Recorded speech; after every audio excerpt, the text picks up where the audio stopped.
Hello. Hi.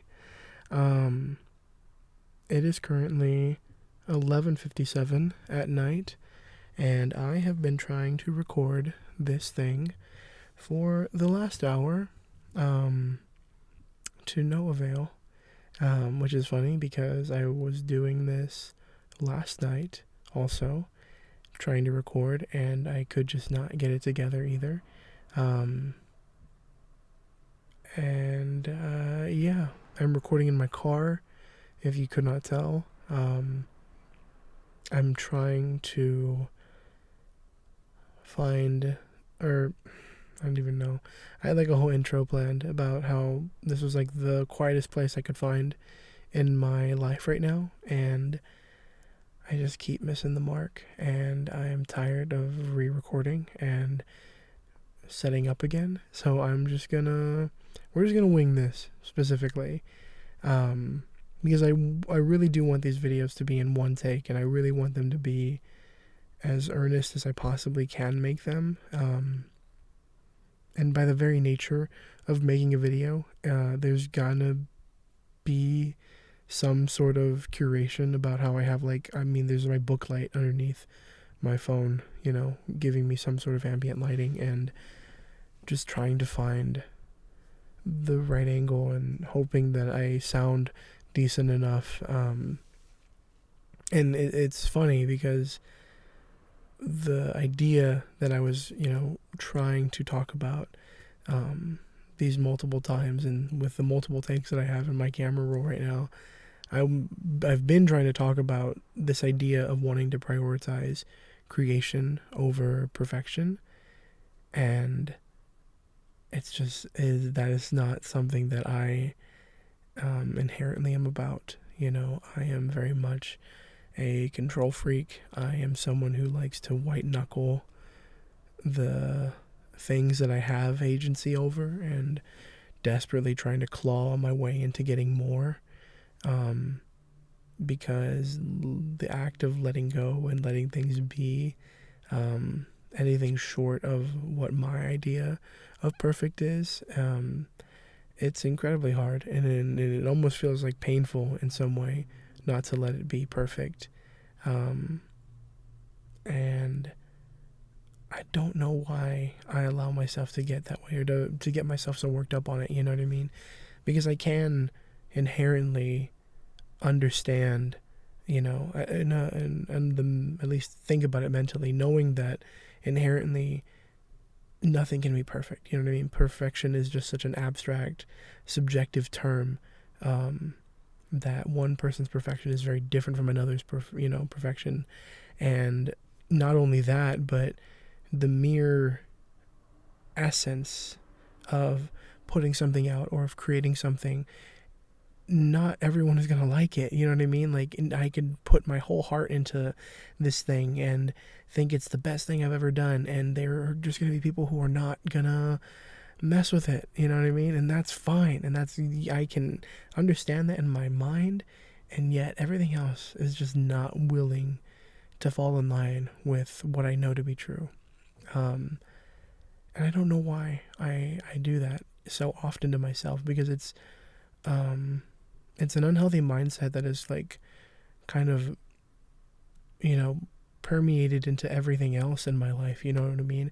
I'm always waiting for the right set of circumstances to do something, or waiting for this ever moving, bar that I've set for myself that can never fully be achieved because I'm always moving it. And um, to where, unless I reach that level, I cannot do what I'm setting out to do. You know what I mean? And it's so draining living in that, like, in that fear, that paralyzing fear that just keeps you from doing things because you're afraid of what people might think, or afraid of how it might make you look. And I'm really tired of living that way. And so, at the very least, the experience of making these videos and trying to, be more, like, self-aware of what it takes to record a video, and what it means to kind of have some curation on some level, because anything short of a live stream, it's going to have some sort of planning and some sort of forethought, as much as I want to make these things, with minimal editing and the continued stream of consciousness aspect of it. I have to be okay with knowing that there are just some things I'm going to have to do, or I'm going to have to cut something and be okay with it. And that doesn't, negate the intention I have for these things, which are really just video diaries. And I don't know why it's so hard for me to just to let them be that, and hope that that alone could help somebody, you know what I mean, who might be feeling similarly. But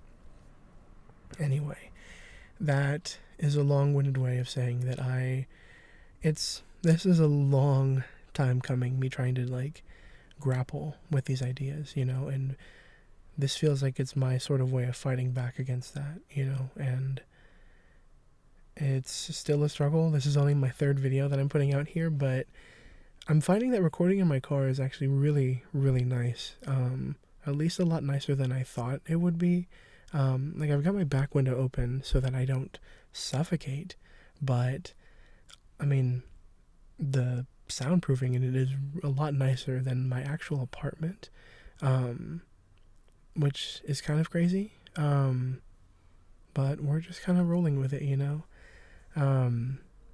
But yeah, I think that idea of struggling to prioritize creation over perfection is really difficult for me,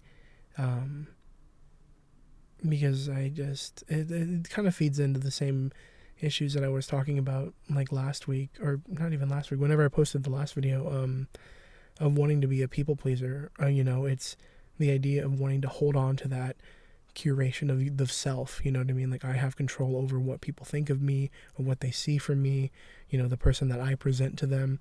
I have control over that, and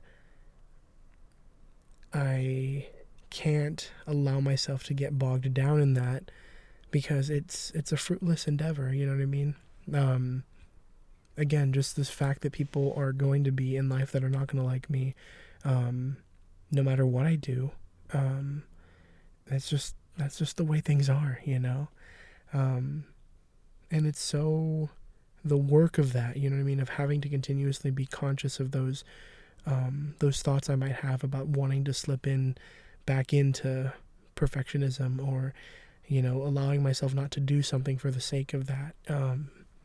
It's difficult, and earlier this week I was kind of hitting a wall of the monotony of growth, because I think inherently growth it's boring, you know what I mean? At the surface level, the repetition of having to do things the way forming new habits and trying to implement healthier lifestyles, it's boring, I hate that I'm bringing this specific thing up, because I bring it up quite a bit to people I talk about when I discuss growth, because it's from Rick and Morty, and I know people have their own sorts of opinions on that show, and this is from one of the earlier seasons. It's actually crazy because it's the Pickle Rick episode that this is from. That it's really stuck with me, to where late at the very end of the episode, they're at therapy, and the therapist says something to the effect of, I'm sure a person like you would be bored senseless of therapy, the same way that I am bored senseless of brushing my teeth and wiping my ass, because growth isn't exciting. You know what I mean?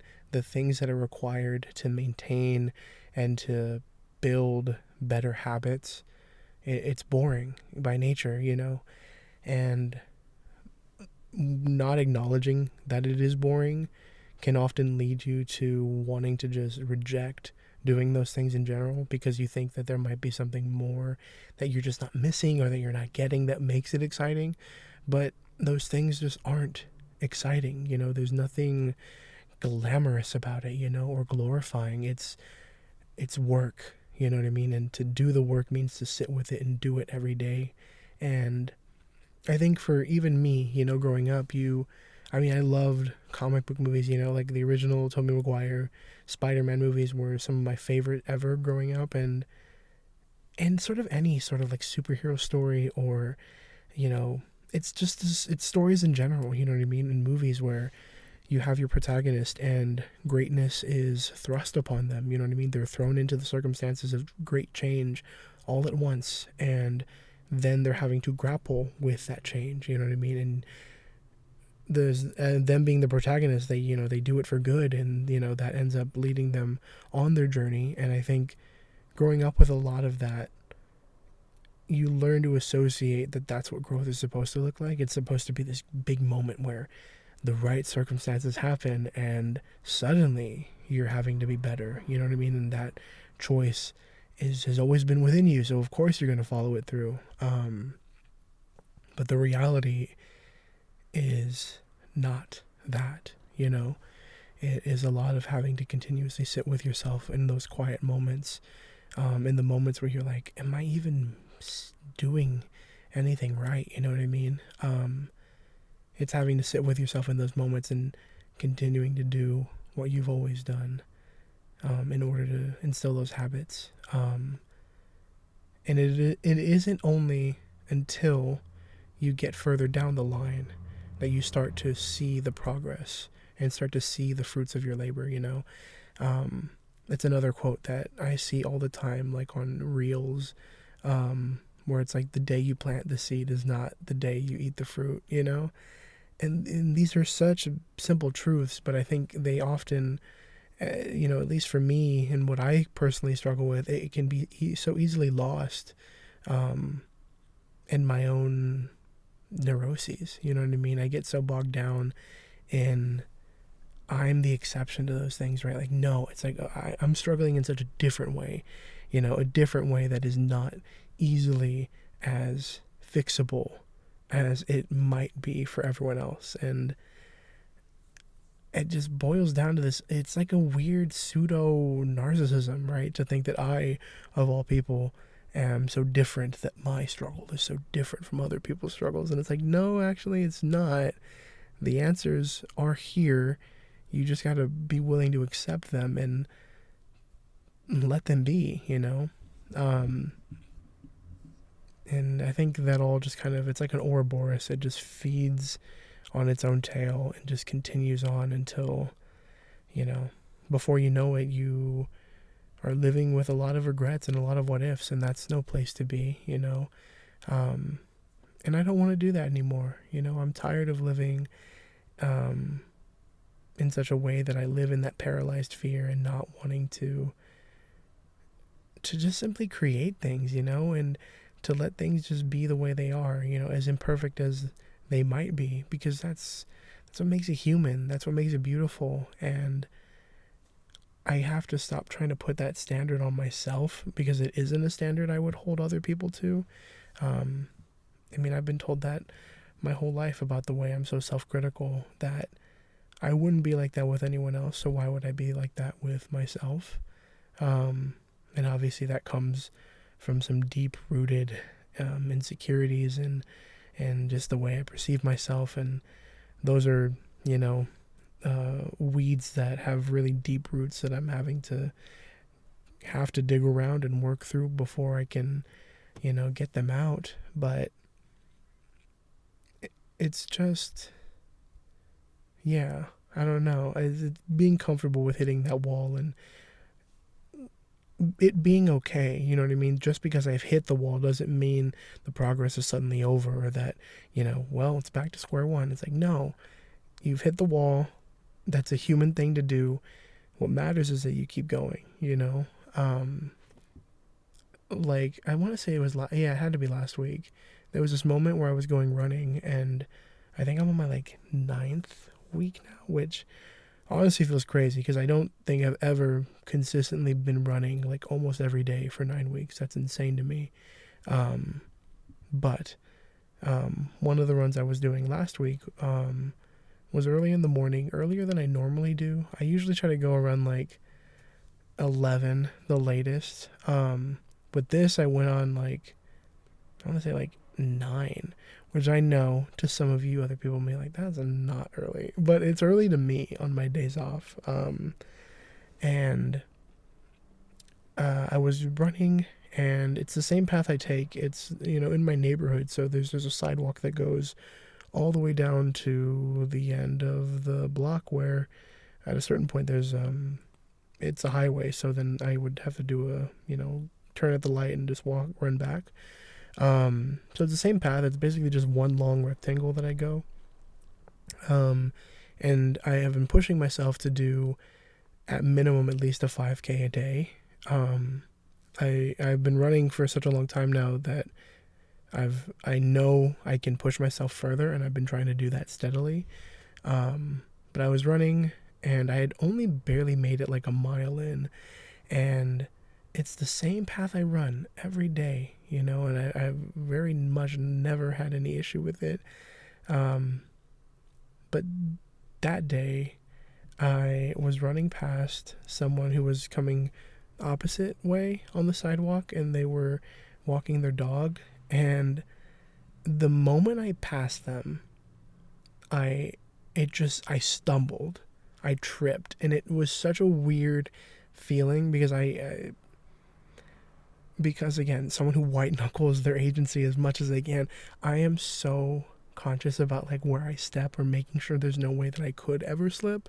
And so for me to just like trip it felt like such an out of body experience for me to be like, what is happening right now?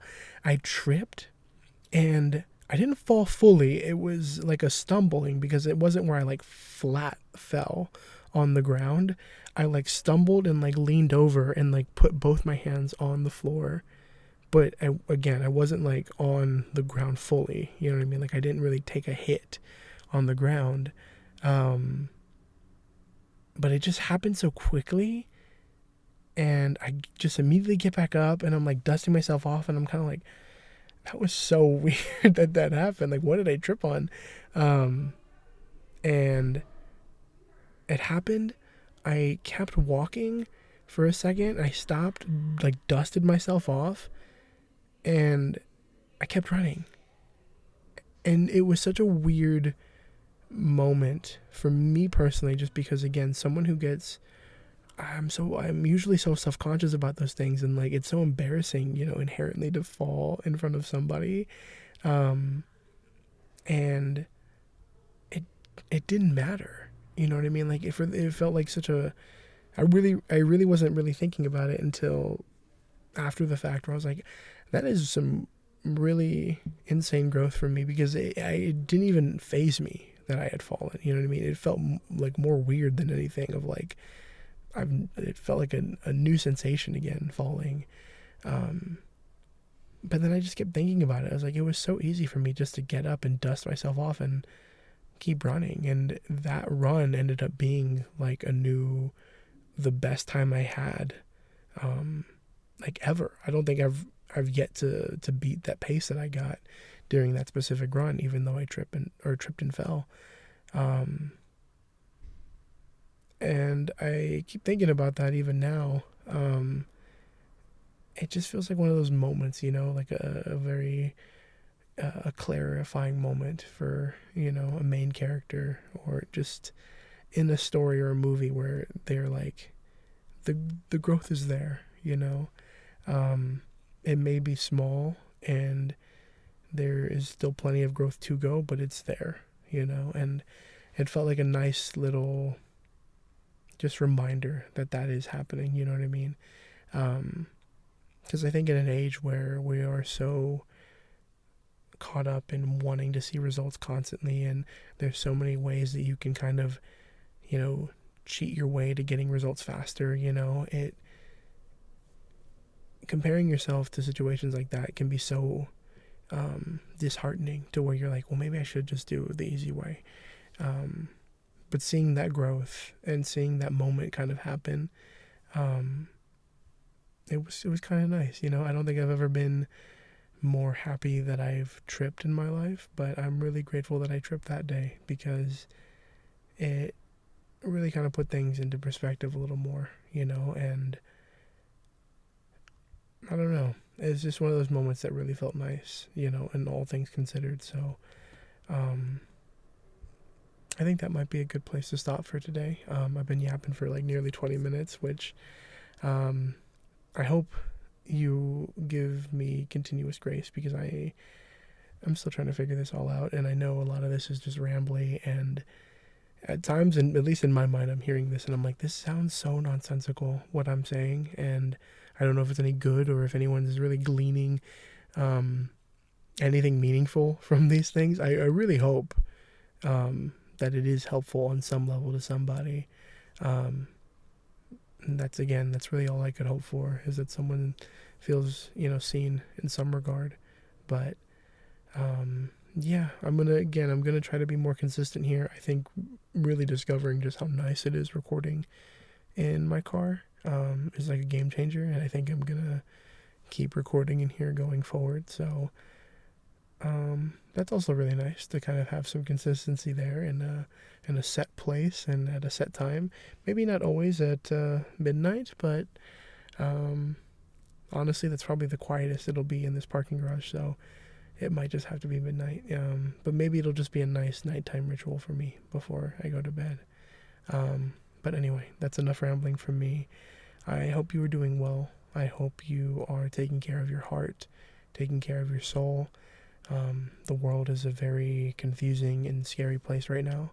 But know that you are loved, you are cherished, and things are going to be okay, and however small the growth may seem, it is still growth, and it is still worth celebrating. So I hope you give yourself some grace. I'm trying my best to do that for me too. So have a good night or day or whatever time it is for you. So I'll see you later. Bye.